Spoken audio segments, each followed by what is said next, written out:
Have you ever met a child who seems to almost fade into the background? They speak softly, move carefully, and seem to shrink away from attention, as if trying not to disturb the very air around them. Many people look at a child like this and think, "What a well-behaved kid." Others might label them as just being shy. But what if that silence isn't a personality trait? What if it's not peace, but protection? This is a deeper look into the world of children who become too quiet too early. Think about it. Children aren't born silent. As babies and toddlers, they are forces of nature. They laugh with their whole bodies. They cry with a fierce, unapologetic intensity. And they express every single feeling with total, unfiltered honesty. They are loud, messy, and wonderfully present. So, what happens? Something, somewhere along the way, teaches them not to be. It teaches them that their noise, their presence, their needs are a problem. Let's explore some of the paths that lead a child into this protective silence.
A sensitive child picks up on this.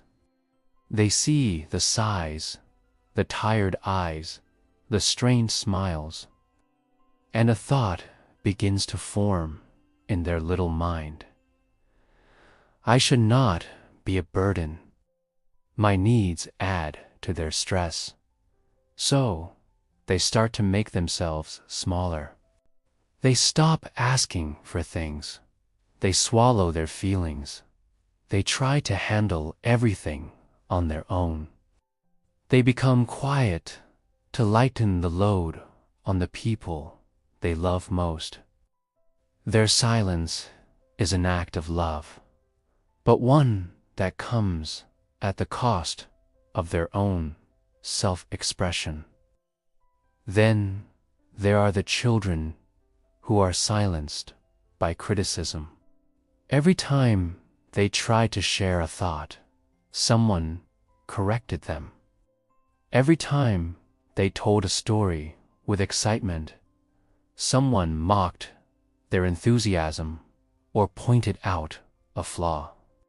Every time they tried to speak they were interrupted, or, even worse, completely ignored. Their words, which should have been bridges connecting them to others, became sources of shame and frustration.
Their silence is a burden they chose to carry, believing it was their duty. And here is the most tragic part of this whole story. These quiet children are often praised for their behavior. Adults say things like, "Oh, they're so easy to deal with," or "they never complain." And my personal least favorite, "They're so mature for their age." What we are actually praising is their trauma response. We are rewarding them for suppressing their needs, for hiding their pain, for making themselves invisible for our convenience. We are celebrating the very shield that is cutting them off from the world and from themselves. The consequences of this last a lifetime. Quiet children often grow into adults who find it nearly impossible to ask for help. They grow into adults who constantly minimize their own needs and feelings, believing they aren't important. They become people who apologize for their very existence, who feel that they are always in the way. They feel safest when they are invisible, because that's the strategy that got them through childhood. This can lead to profound loneliness, anxiety, and a feeling of being disconnected from one's own identity.